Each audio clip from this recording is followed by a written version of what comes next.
welcome everybody to our book discussion, and I want to thank Roz for leading us today. And I can't say hope you enjoyed reading the book, because we already kind of said it was an interesting read. But I'm going to turn it over to Roz, and just to remind everybody, we are recorded, but don't worry, you have to be a member to see the recording. But thank you. All right, Roz, we'll let you take it away. Okay, book we're discussing is Unorthodox by Deborah Feldman, and it was made into a Netflix miniseries. And many thought that it was the same, that they were both the same, but they're quite different. Are you getting a? Let me move this away. I'm getting we should all probably mute. Oh, is that what it is? Okay, so Deborah Feldman grew up in a very Wait, now if I'm muted, I don't hear her. Yeah, that's my problem. Let's unmute. Just raise your hand or something. Well, I only see, wait, let me see if I can change this. Share participants. Why don't I see everybody? I see one person at a time. Switch to gallery view. Okay, now I see everybody. That's better. Okay, so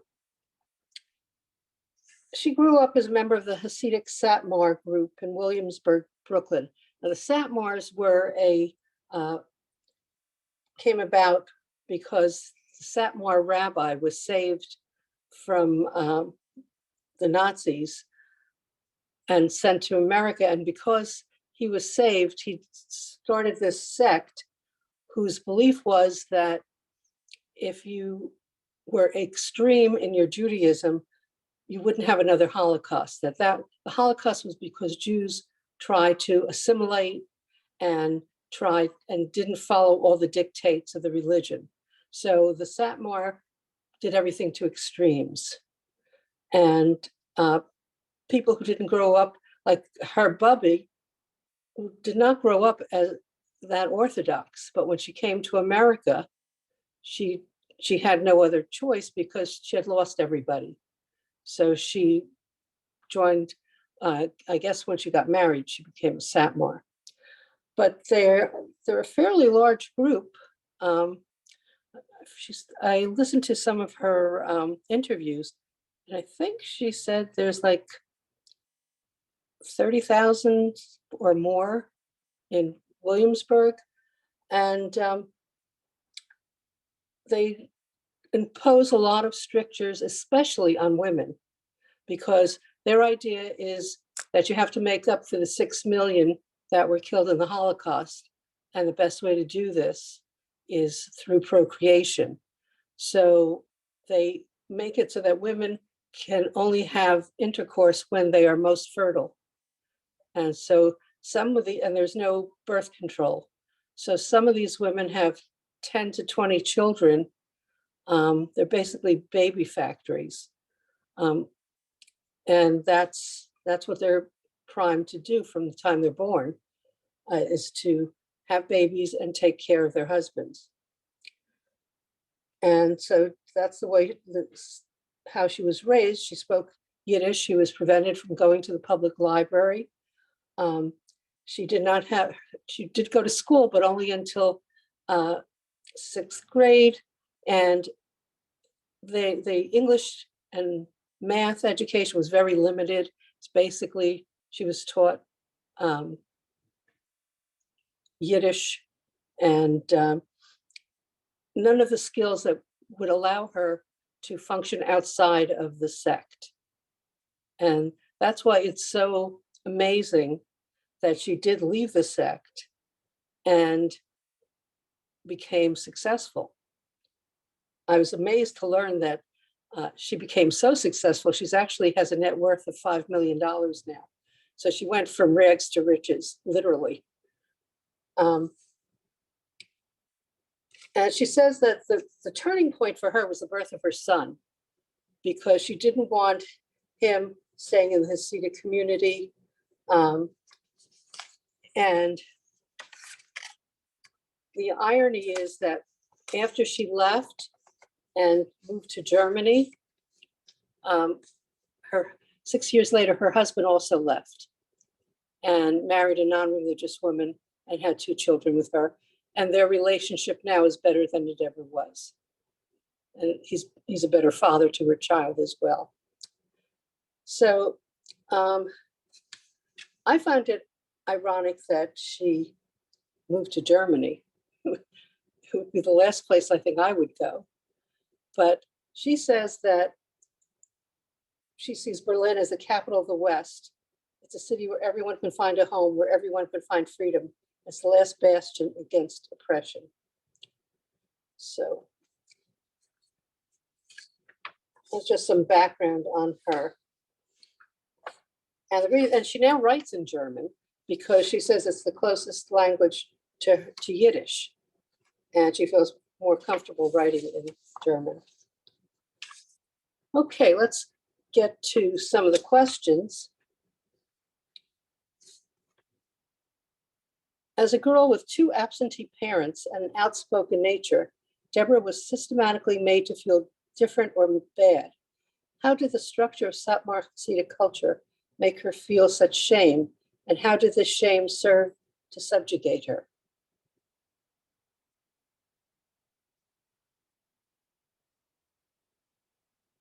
Well, first, let's look at her parents.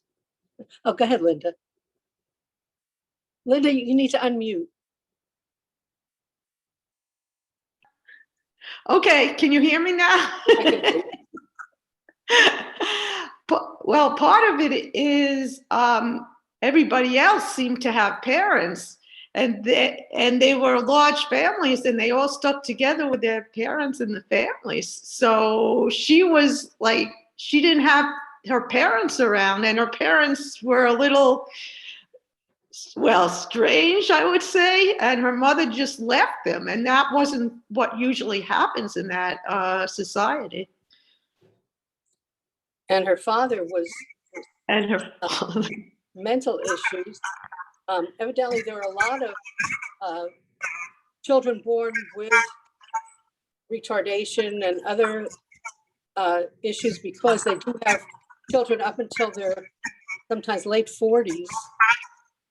And so there are a lot of birth defects, but they don't provide any services for them.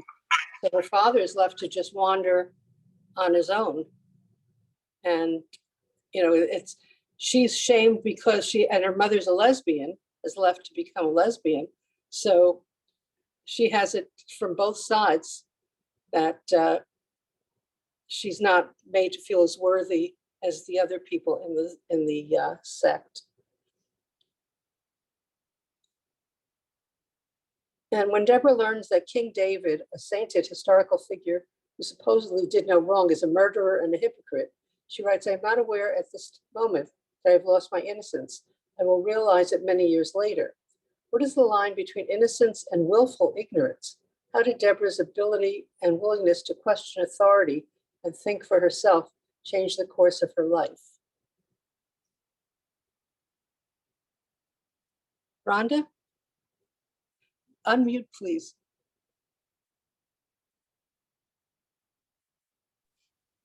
Okay, Okay. yeah. What was the question? Basically, what is the line between innocence and willful ignorance? How did Deborah's ability and willingness to question authority, think for herself, change the course of her life? Well, if she didn't have the curiosity, and if she didn't try and just sort of challenge everything given to her, and I think also her love of reading and adventure and wanting to know more things led to her continuing to question, that she wasn't happy with her circumstance. She wasn't in a family structure where it was just all set. It wasn't all just like everybody else, because she was in this strange situation to start with, where she didn't have the support of siblings, she didn't have the support of parents, and she didn't have this large extended family, sort of like there was no inertia pushing her in that direction. So she had to find out things for herself. And because she did all this reading and saw other things and saw other lives, she was very unsettled. You know, she did try and conform, but was never happy. Yeah, the role of the public library, and New York has a wonderful library system. It can't be understated, because without that, you would have had no access to any printed material in English. And, you know, she had to hide the books. That's just says a lot. The cloistered Satmar community is located on the outskirts of New York City, one of the most racially, spiritually, and culturally diverse places in America. How do aspects of the outside world enter Deborah's consciousness? And how do you think these glimpses of life outside her insular community impacted her development?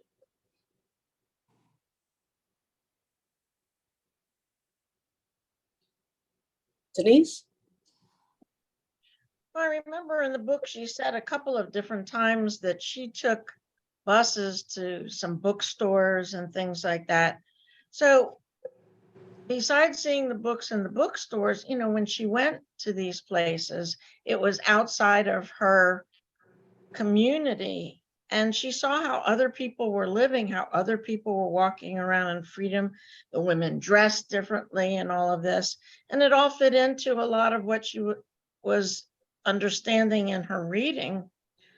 So, you know, when you get a taste of something that's totally different than what you're, the atmosphere you're living in and what you're taught all the time, it has to make you more curious about why is this way. And I can understand, you know, why she felt that way. And I think going back to the question about King David, you know, up to a certain point, she was accepting everything that was taught to her because she didn't have any other background to dispute it. When she found out about these different horrors and the murders that he had done, I think it opened her eyes to hypocrisy. And the more she read, the more she saw. And the larger her disbelief became and disillusionment. And also the fact that he was a man and she was a woman, and men could get away with a lot more things. Right. Well, that she saw on a day-to-day basis.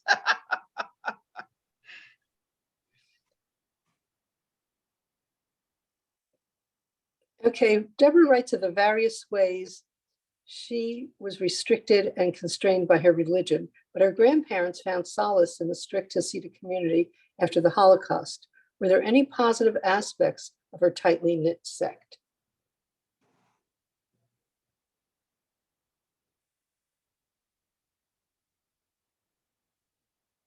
Sure. I mean, having gone through the Holocaust where, you know, everyone was against you, having people that you could trust, being able to move, you know, physically within a community, having everyone sort of thinking the same way, must have been comforting after having been, you know, isolated and most of your community destroyed. It's sort of like bounce back. What am I trying to say? Like from one extreme to the other, to try to, you know, get everything planned and known and whatnot, so there's no uncertainty. That's the word I'm looking for, to reduce the uncertainty after years of, you know, not knowing if you're going to be alive the next day. And the fact that everything was prescribed, so you didn't have to think. It was like, Right. what do I do next? It was like, this is what you do next. Yeah. And this, everybody's role is prescribed. So there's no, you don't have to to think about what you're going to do. You don't have to worry about how you're going to make a living, because if you can't make a living, they'll take care of you. Yeah. So, Although there is some irony, we're taught, I mean, I've always been taught the whole idea of Judaism is to question, question, question. And yet here you've got a group that takes the exact opposite of that and said, nobody can question, this is the way it is. It sounds more like Catholicism than it does Judaism to me.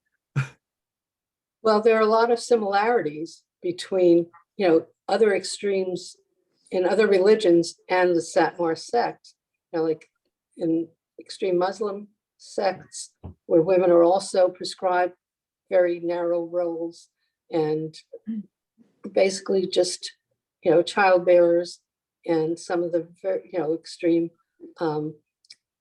Christian- Fundamentalists. yeah, the fundamentalists. So they're very similar. Mennonites. Yeah, Mennonites. Yeah. Now, the thing is that they're, a lot of times you look at the Amish, and, they seem to have the same kinds of prescriptions, like no electricity, off the grid and things like that. But they do something very interesting. I forget whether it's at 16 or 17, they let the males go out and live on their own to see what the outside world is like. They let the females go too. Oh, do they? I thought it was just the males. Yeah, they let the teenagers go out. And I think it's for 2 years. Yeah. And, And then, they make a decision whether they want to come back to the community or they want to leave. And what the interesting part was, I read that statistics show that the greater percentage of them actually do come back to the community. Because it's what they know. And it's the Right, same and thing. it's difficult for them to adjust otherwise. And they also do not get high school diplomas and do not go to college, and, are taught very limited outside skills. So it makes it very difficult to leave. Mhm.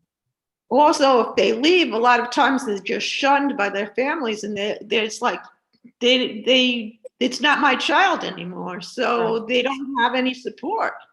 Right.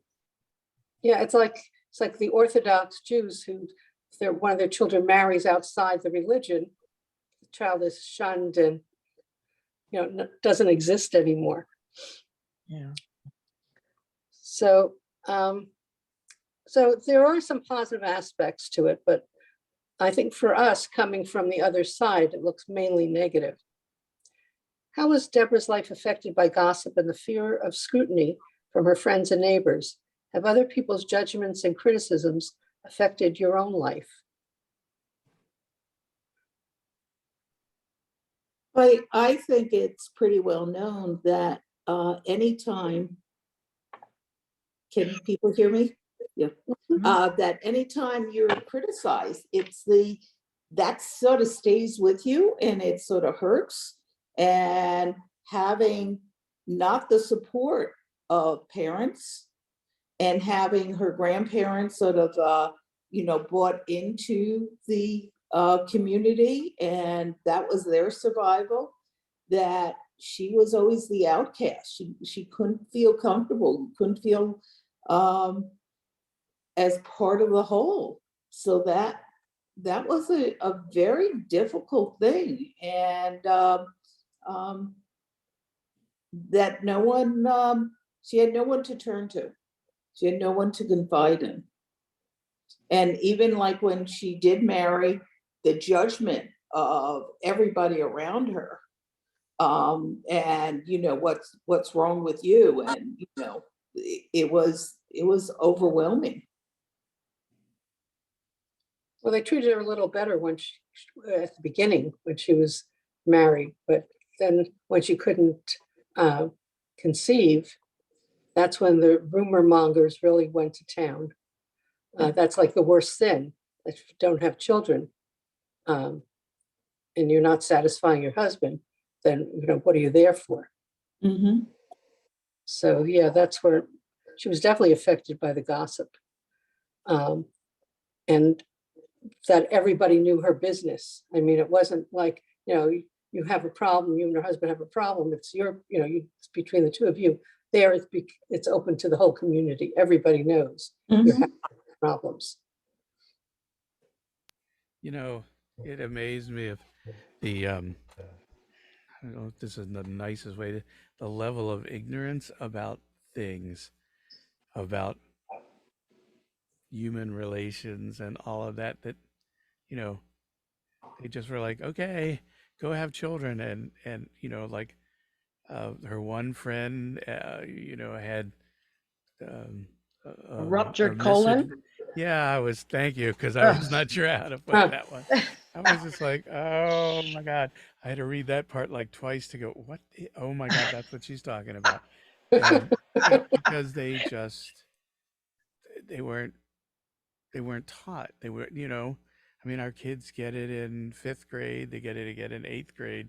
So they understand what's going on. And they were just like, okay, you're married, have a nice time, without any explanation, and then when things don't go well, then they're made to feel awful, Right. and they're not given this. They're yeah.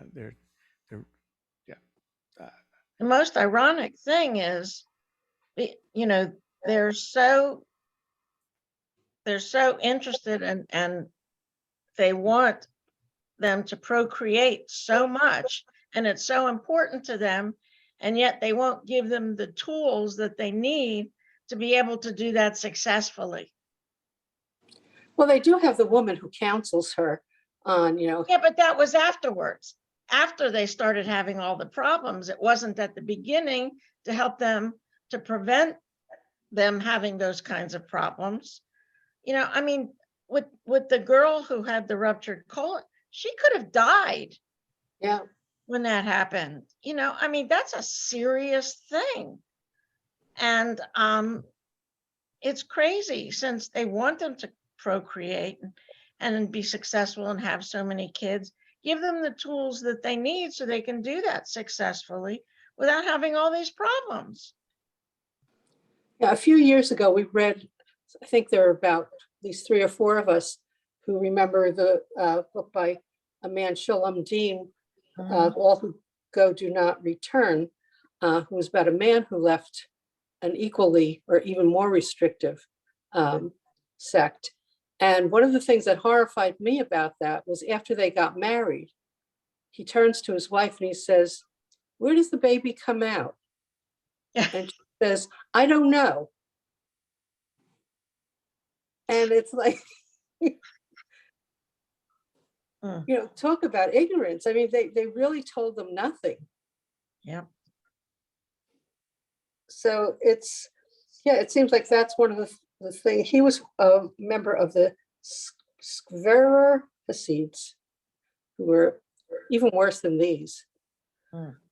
And he lost his children, which she was smart enough to know that they were trying to get her child, and was fortunately able to have a lawyer from Columbia take her case, because obviously she couldn't afford to pay her, and work towards having her get not only custody but child support.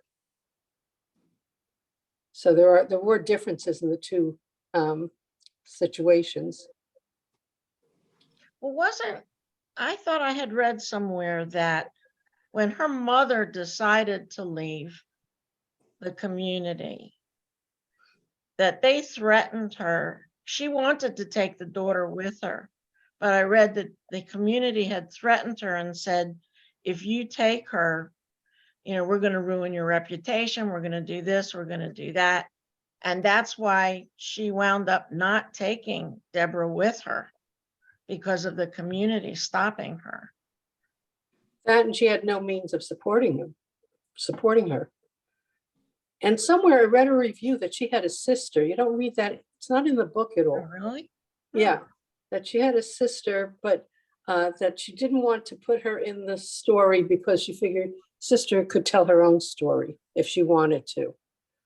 But there was more than one child, evidently. Oh. Yeah, it's not in the book. You read some of the supplementary materials. How much did Deborah's Bubby and her aunts, how much were Deborah's Bubby and her aunts responsible for the unhappiness in her life? How much free will did they have given their cultural restrictions?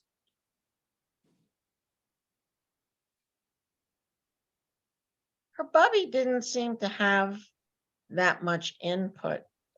I mean, yes, on a day-to-day basis, she taught her things, she cooked with her, she baked with her, you know, all that kind of stuff. But it seemed like her Aunt Haya really did a heck of a lot more than the Bubby did.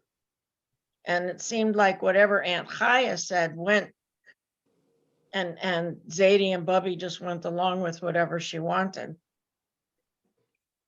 And she seemed like a very strong-willed person, Aunt Haya. Yeah, and that, I think that she was one of the ones most responsible for her mother leaving, because she gave her a hard time. But did they really, and she gives her Bubby, she said the one person that she felt loved her and that she loved was her Bubby. Right. That there was no one else in the community that she felt attached to. So her Bubby did what she could. Her Bubby, as I said, did not grow up. You know, like when they talks about shaving her hair. You know, she asked, why do they have to shave her hair? They didn't do that in Europe. And her Bubby says, well, because, you know, you have to do things a little more strictly here because that way you won't have another Holocaust. I mean, that was just, you know, if you can't show your hair to anyone but your husband, well, if you have no hair, then there's no problem. You never have to, you know, worry about it. And they make it, oh, it's not so bad. It's cooler in the summer. But it takes away her individualism. And the aunts, you know, that's just the way it was. And that's, you know, what everybody did. That was the thing. You were sort of forced to do what everybody else did, whether you agreed with it or not. You know, there's some irony in all of that as well, when you consider how they treated people in the death camps, shaved their heads, made them all look the same, follow these rules, you know, ridiculous rules, you know, of course, obviously with different goals at the end, but the steps in between, weirdly, a lot of similarities. Yeah, they probably did borrow a lot because just about all the members of the Satmar community were Holocaust survivors.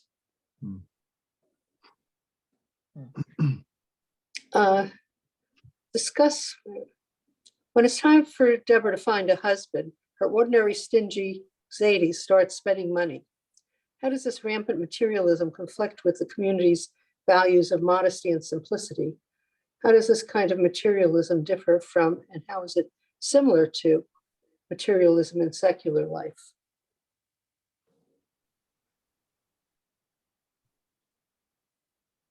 Well, their main goal was for procreation, and that had to be done through marriage.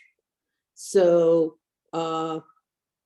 if any money was going to be spent, it was going to be spent on accomplishing this goal and, you know, following their rules in order to do that. And they have to follow the customs so that everything is going down the right path, that you are going to have it as a blessing because you have put all the right things, you haven't deviated, you've done what you needed to do to get to this point.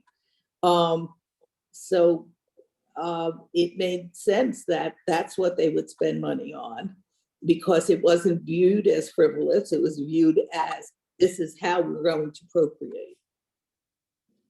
And I think it also served as an incentive for people wanting to get married, because before she got married, she had nothing.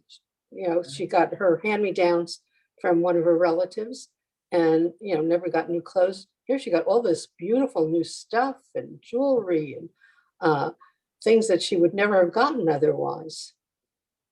So in some ways it's similar to, you know, like a bridal shower in, you the outside world, or, just building a trousseau. But I think, that was one of the things that really she was happy about in the book. It wasn't until later she realized that it really didn't mean much. But it was the first time in her life that she actually had material goods. I also think, Roz, that the reason why her Zadie was spending more money, which was unusual for him, was I think that they felt that they were going to have a hard time getting her married because of the stigma of her parents. And so he was putting out the extra effort, to attract a man, to get somebody to come and marry her, etc. And, her Aunt Chaya certainly put a lot of effort into it and all. And I think they all felt that, they had to do everything they could to make it appealing to someone to marry her because of this stigma that was hanging over her head and the family's head because of her mother and her father. Yeah, that just brings to mind their idea that you had to marry off your kids in, birth order, so that if you had a child who was not as desirable, you had to get them married off, because otherwise the kids down the line, and they Right. had, like 11, 12, 13 or more children, couldn't get married until that one did. Mhm. So they, But didn't at one point in the book, they had this one that she skipped ahead of her brother? I think it was somewhere in there. And that, that was a little bit talked about, but, it was true, but it wasn't as strict as maybe some of the other things. it was more tradition than prescription. Yeah. Right. But that was the thing with her mother, her father rather, even though he had mental issues and nobody wanted to marry him, they had to get him married off so that the others could get married. And, once you were like in your 20s, you were like a lost cause. Yeah. You were- so nobody wanted to marry you. Right. It's so different from, with us, if one of my children wanted to get married at 20, I would have been, what? Are you nuts? You haven't experienced the world yet. So, yeah, that's another thing, that they wanted them to marry young, so they had more childbearing years Mhm. and get. But she was only 17. She was 17. Yeah. Well, she didn't have the child. 19. 19. But even so, that's still pretty early. And that's only because she had all those difficulties. Oh, what is that noise? She had all those difficulties with intercourse. Discuss your reaction to the fact that Deborah's mother fled the community. How different do you think Deborah's life would have been if her mother had not left?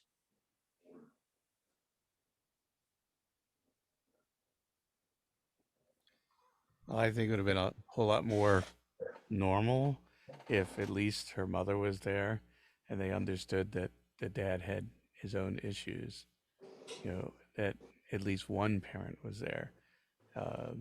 Or if both of the parents had been there, they may have been poor or, still gotten the hand-me-downs and all that, but maybe less stigma to her. It's like, as I was reading it, she was always alone, to me, very few friends, and, her, raised by her grandparents, but still such an age difference, um, you know, and then, her, interesting how she would sneak out to the libraries and the bookstores and all that to see what else was going on, but always come back to it was just her, very, very alone.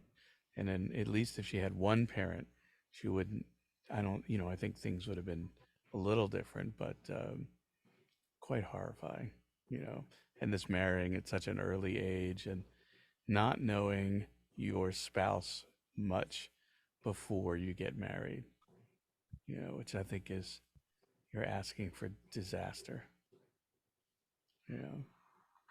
So it's an interesting question because her mom was a lesbian, right? Yes. So who knows?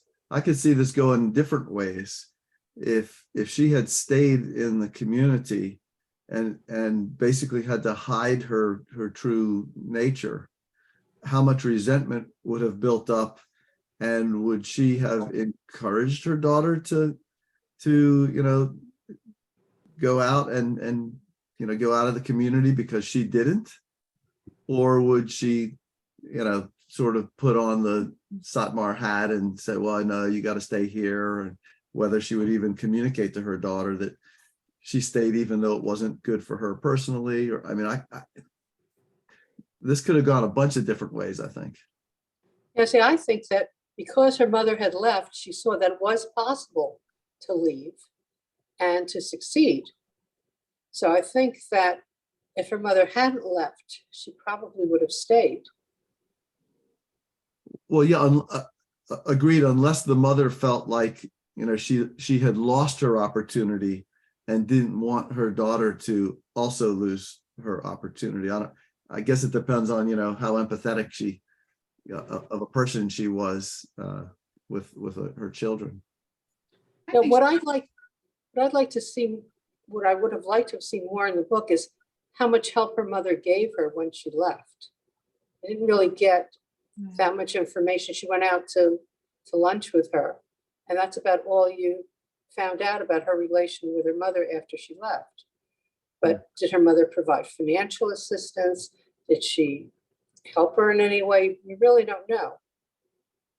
I think it would have been maybe, the mother apparently had children, so she could at least probably have helped her with the sexual situation that she was in, and saying, this is normal or this is not normal, or, this. I think a mother would probably divulge more of that information to you than any of the other folks in the community. So if in fact she truly wanted to make this work, I would think being able to talk to your own mother about why it's not working, why she can't conceive, and what is she doing wrong, her mother could probably share that information and just from a physiological way. Well, she did find out when she went to the doctor that it was physiological. She thought it was all psychological, but it was definitely a physiological problem that they could have operated and taken care of, but they wouldn't do it. So she had to take care of it herself through some very painful exercises and things. So, she eventually came to know that it wasn't normal. This was not the way it was supposed to be. And she suspected that. But that brought it to the forefront.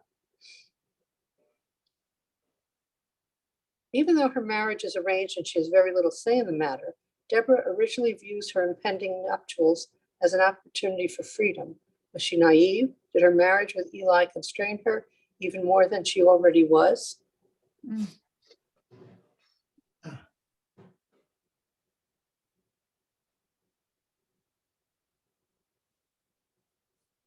I kind of think her marriage gave her the opportunity, since they moved out of Williamsburg, it gave her the opportunity to go to Sarah Lawrence, which she never would have had if she'd stayed in the city, because her husband wouldn't have let her go because it would have been, gossiped about and everybody would know about it. Whereas up in Airmont, they had a little more freedom, and she could do that. She could say to him, I'm going to college because I want to learn the business so I can make some money. That wouldn't have flown in Williamsburg. So I just think, despite all the prescriptions the marriage made on her, it also gave her some freedom. I agree. And I have to say that her husband was somewhat liberal to even allow her to go to college for business, because that wasn't what they did. Yeah, I was surprised at that. I really didn't think that he would agree to that. Yeah, you wonder if he was having doubts himself at that point, but didn't really voice it. Well, I think they were already having problems at that point. But I'm surprised that he let her go, because I would think from his perspective, the more freedom he gave her, the worse things would get. But maybe he was thinking the opposite would happen. I don't know. That if he let her go to college and take courses and satisfy her curiosity and her seeking knowledge, that maybe that would make her happier, and therefore she would be happier in their situation and be a better wife. It could go either way, and you could look at it either way. But I thought that was pretty liberal of him. Well, there's the Amish example again. Let Yeah. them go out and get a taste, and most are going to come back because they're it's not for them, and they're going to feel overwhelmed, et cetera, and they'll come back and be happier and not have that yearning to go, that lifelong yearning, that they'll have satisfied their curiosity and then be good little soldiers. Oh, that makes you so I was just impressed that nobody found her jeans and heels. She had quite a history of hiding things, Hiding like things. books and all of that. I also thought maybe her husband, he just didn't seem too bright, and so maybe he's like, well, if she goes to college, then I may benefit, I may learn some things from her. We'll all make this better, and like you said, also she'll be happier, and then other things will work. But he just didn't seem like he was very successful in, I can't remember what he was doing. He was a laborer. of some sort. Laborer, yeah. So he really, he didn't have any real good education. Well, nobody He also did. didn't have any ambition. Yeah. I mean, if I remember correctly in the book, he said to her, well, our whole family has been in this, and this is what we're made for. And it was like he just accepted that this is his future and this is the type of work he has to do, without even being interested to pursue or look into other things. Now, he did threaten to divorce her because she wasn't Conceiving. conceiving. And in an interview, she said he had an affair during that time, which doesn't appear in the book. But he came back because I guess maybe whatever he did didn't work out, or maybe he felt guilty about it or whatever. So maybe that was part of the reason he let her go. It was like, okay, I had my fling. You can go to college and have your idea of a fling. But it was interesting that 6 years after she left, he left and married a woman who was not religious, and they have 2 children, and they have a very good relationship with each other now. If you notice in the book, she doesn't really badmouth him that much. And I think that's because she does have a very good relationship with him now.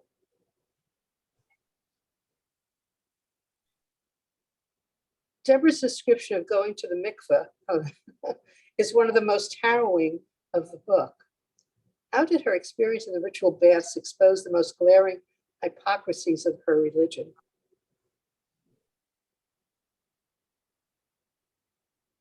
Well, I thought she's going there to get cleansed. Clean. She comes out with a disease. She comes out with an infection. It's like That's not what you're supposed to get a mikveh. Right. So it That seems was like weird. That was very weird. that was very weird. Have any of you ever been to a mikveh? I haven't. No. I was wondering if it's like a pool, do they not have like a filtering system and all of that where the It's, water is constantly going through and being cleaned, or is it just it's there and that's it? so I was at the one at Bethel. Is that the one? It's in Pikesville. Um, my son and I and Sarah, she went into the women's side, and you shower first, from what I remember, and then you go in, and it's like a small pool, and it's supposed to be running water, so it's not tap water, it's stream fed. So I don't think it's like filtered or any of that. And you're not in it very long. I mean, you're in, and then you have to go under the water, but float. You can't touch the bottom 3 times. Oh, And then you say the blessing. Um, but you're not in it very long. But the one that we were in seemed to be very clean, but what was going on and the one that she was in probably was not. And being in New York, what stream were they using for this water? I mean, nobody drinks tap water in New York City to begin with. actually, New York used to have very good water. I don't know if they have what it is now, but they used to have good water. Yeah, when I was growing up, they had fluorinated water. It was the best water around. Yeah, the same with Newark. Newark had great water. That's why all the breweries were there.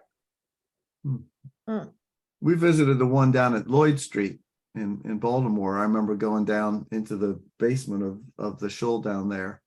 I don't remember that it had water in it when we visited. No, it was very deep too, Yeah.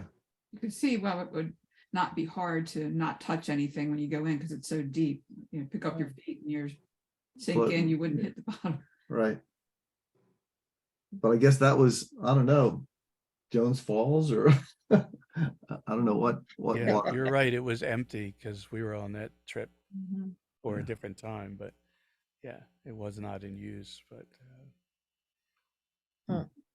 But the whole thing with being examined and making sure that you're clean and having to do this twice a month, I mean, how humiliating for someone who doesn't believe in all this. Well, you think too, with all those women doing it, like you said, unless the water was always flowing through, they weren't, they didn't know any different if they had an illness or, some kind of bacterial infection going on, obviously. It's in the water. And if the water doesn't go through quickly enough, I mean, that bacteria is in the water. I mean, it makes sense. And they wouldn't question it because they didn't question anything. So, Yeah, it's not something you can see. yeah, how Right. awful, yeah. More than the mikveh, what I found like freaky was the white cloths, and if there was a spot when there shouldn't have been, you had You to have to take show to the rabbi. Oh Yeah. God, it was like, oh. I just like, I had never heard of that before, but that was what, and you had to have so many of these cloths and, just the intrusion on one's privacy and one's personal space was that I found totally unacceptable. Yeah, it's horrifying. Well, in the Shalom Dean book, it also talks about how they had to go and prove to the rabbi every week that they had relations. They had to bring, I forget whether it was a sheet or the underwear, they had to bring something. I mean, these were, I wonder about these rabbis. Like, Yeah. but yeah, I have to say, both of my sister-in-laws did go to mikvahs because my mother's rabbi was Hasidic. And so they had to go before they married my brothers. I was married by a Reform rabbi. I was the shiksa of the family, so. That's funny. How did Deborah's responsibilities shift when her son was born? What do you think ultimately led her to summon the courage to leave her community?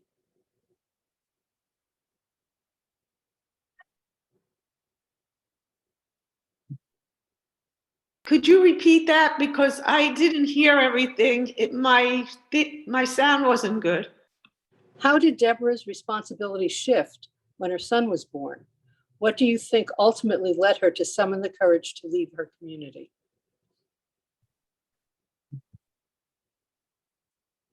Well, as she said, she didn't really feel she wanted her son to grow up in such a restrictive atmosphere. So that pushed her to leave the community.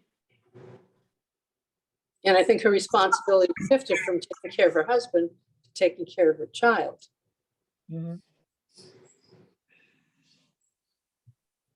Well, I think also there's, go ahead, No. Dan. No, go ahead, Mark. Go ahead. I think there's another piece to it. I mean, she sees how all these males are raised and how they treat the females. I think she probably didn't want her son to grow up to be that kind of a person. But she wouldn't have also had the insight really to know what else there was. I mean, she herself was very sheltered. And even though she read some books and she saw some things out, it was a big leap.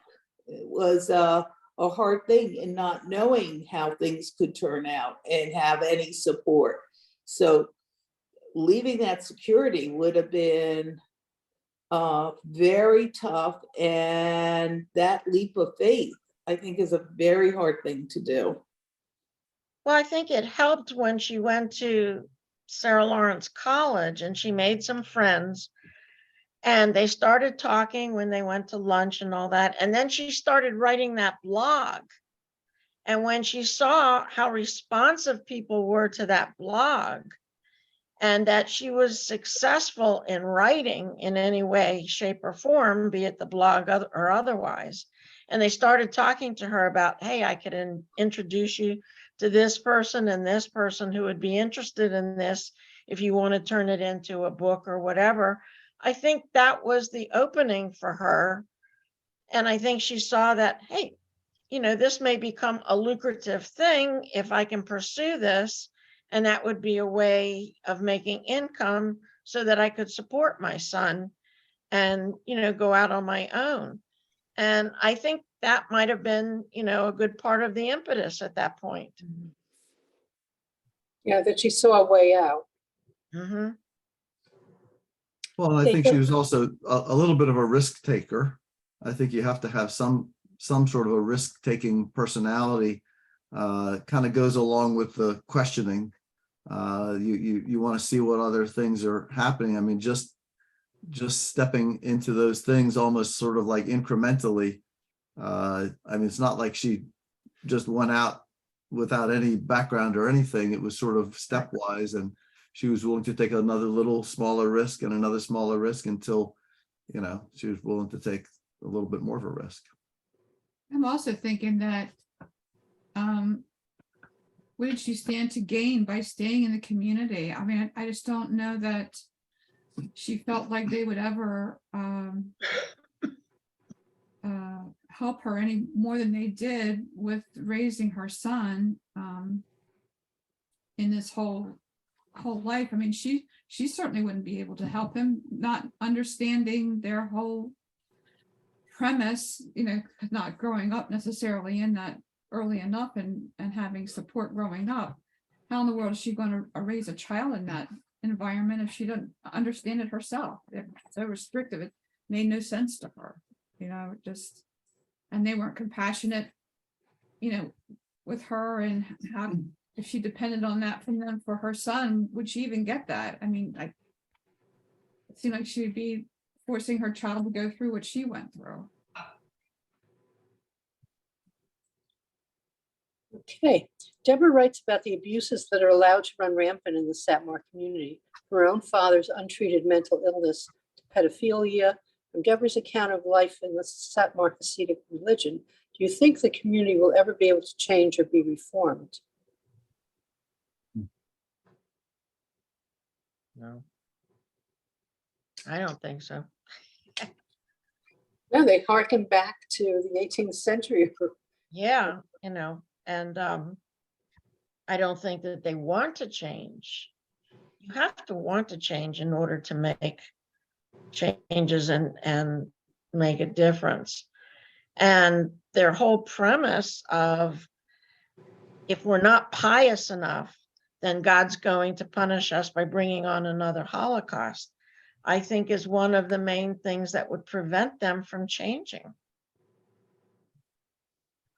Yeah, the other thing about them is that they protest against the state of Israel, because that's only supposed to come about when the Messiah comes. Messiah comes. And I mean, they actively protest against it. Mhm. Well, the other question is, from an economic point of view, in Israel, the religious what? Orthodox. The Orthodox, ultra Orthodox, the government pays them by and large. A lot of them don't have to serve in the military. They get all these favorable treatments. I'm not sure how much that is true in the Satmar community in New York City. I don't, you can't just get a paycheck for the government unless you're, disabled or whatever. So economics could at some point play a factor, play a role in this. I mean, you got to feed your kids. So Somehow I didn't understand how Zeta made his money, because They he never seemed, mentioned, did they? Yeah. What he did for a living? no, but They did at the beginning. They Um, did? I thought don't I read remember it that. somewhere in there, that he had done very well, that I can't remember. I mean, without education, so many fields are not going to be open. Right. I mean, obviously there is manual labor and things of that nature, but your question was going forward, and going forward, there's probably going to be more requirements for, higher level education than, I mean, there's always going to be certain things that manual labor that's going to be required, but try to feed 15 kids, on a laborer's salaries is pretty tough. well, I know a lot of the Orthodox are into like diamond cutting and things like that. So, but it doesn't say that that's what they do. I don't know if this sect does that, but a lot of them do make their money in jewelry trade. That's true. So There's a high markup in jewelry, that's for sure. yeah, triple keystone. Zabe's uncle had a factory that manufactured wedding bands. So yeah, the only thing I could think of that might change them is if a lot of people start leaving and they say, hey, we have to do something to stop this. And so they bring about some changes. Mm-hmm. But any of the changes they would make, like if they allowed women more education, things would cause women to say, hey, I can go now. I know all this. I can get Right. something on the outside. So it's not in their best interest to change. That's true. It'd be interesting to see statistics as far as how many people do leave the sect, like per year or whatever. Yeah, I didn't look up any of those statistics, so I can't tell you. Yeah. But Who knows if they're even be true? I mean, and why would they bother reporting that to anybody. I mean, Right, it's not like they have to report it to the government or Yeah, anything. no, that's true. So it would be an in-house kind of statistic. Right. Now, after this book, she did write another book called Oh, she did? Exodus, Oh, which she was in a car accident. When she came out of the hospital, she never went back to, that was one of the reasons she never went back. And then she went to Germany to research her grandmother's family. And that's what she finds in this book. And it was fascinating to her to learn all this stuff about her grandmother, that probably her grandmother didn't even know. But if you have the time, you go to look up some of the interviews with her. They're really fascinating. They're mostly after she's gone to Germany, because she's interviewed by, one interview by a Dutch Jew and another by a German. And it's just fascinating to see her now with her long hair. One interview, she's blonde, another one, her hair is dark. So I'm not sure what her real hair. And if you go to YouTube, you can find them. Does anybody have anything else to add or say about the book? has there ever been an interview that you know of any of the males or people from the sect that are willing to talk about it, or are they just like that not allowed? And You know, I didn't look, but I bet if you look up Shalom, he's probably given some interviews, I would think. And he started all these associations for people who want to leave the sects. So yeah, I would think there would be something under him. But YouTube has a lot of these kinds of things. So it's all I could suggest. thank you. So thank you. And Oh, thank you, Roz. Good job. yeah, Thank and you. the book, if you haven't seen Thank the, you, Roz. if you haven't seen the Netflix miniseries, it's interesting to see just because it's so different from the book. Mhm. And she was a consultant on it. But if you look very closely, it says loosely based or something to that effect. It's not the book. Yeah, it's definitely not. Yeah, Made for TV. made for TV. Yeah. Well, there's a I'm lot of stuff curious. that you can read and digest, but to see it and digest, it's a little tough, and it's hard to portray it. I mean, Well, Yeah, it's interesting. They have another video on the internet that talks about the making of the Netflix series and how they had to glue on the payas on the extras and all the stuff they had to do. It's really interesting to look at that as well. Yeah, you would. Yeah, you don't think the community would allow filming in location. No, and the hats. This was interesting. Those hats they wore, Dremels, the Dremels. Dremels, they're made from 3 minks and very expensive. They're like $1,000 each. So they weren't going to do that for, all the extras they had on the set. So they had them made out of synthetics so that they looked the same, but they weren't the same. Knockoff. All these kinds of things you find out about the making of it. It's really interesting. It is interesting. Very, very cool. So the next book is The Women of Rothschild. Women of Rothschild. By Natalie Livingstone. Livingston. Right, And that'll what be will- in May. Okay, so that notice should go out so people have a chance to get it. It's a 500-page book. So you want to Yeah. Yeah, that should go out Good. ASAP. Yeah. go out and get it. And it's nonfiction, so it's not like you're going to read it overnight. So Right. And it's not until wait a minute, is it April or May? Oh, Yeah, it's not until May 20th. Yeah. The next book discussion will be May 20th.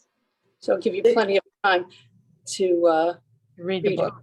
And Brian's going to lead that. There's, there is a book that from Gratz College, they promote books for the One Book, One Jewish Community. Oh, And I didn't know, and there is their new selection, which is Who by Fire. And it is the little known story of Leonard Cohen's concert tour at the front lines of the Yom Kippur War, including never before selections from an unfinished manuscript by Cohen. So this is what they recommended. And usually the books they recommend are fairly good. So I have not, I just saw that in my news feed from them, and I haven't read it yet. But that may be something to think about doing it, because it's a nonfiction book. You know, The title is Who by Fire? By Fire? Who by Fire by Matti, M-A-T-T-I, Friedman, F-R-I-E-D-M-A-N. F-R-I. D. E-D-M-A-N. And what group was that you were getting? This these? is Gratz College. Sorry, in say it Phila- again. Gratz, G-R-A-T-Z. Okay. And they sponsor the One Book, One Jewish Community Where's Gratz College? in Philadelphia. yeah. I pass it all the time when I go to my daughter's house. Really? Just a liberal arts school, or? No, it's a Jewish college, and they give certifications on the principles for religious schools, and they, for teaching Hebrew, and you can get a bachelor's and a master's degree from them. Huh. So, Very cool. Thank you. Gratz. And they've been there for a long time. It's not, oh yeah, yeah, it's not a new school or anything. We'll add did- that to the list. I did look at Libby. I didn't see Women of Rothschild on there, so I don't know if that's something No. that you want to let people know. Or didn't you say, Brian, that you had made a request at one point and they brought some books in because we were reading? Yes. So let me put that in the notes. I'll go back to them and do that. Okay. Library request. Rothschild.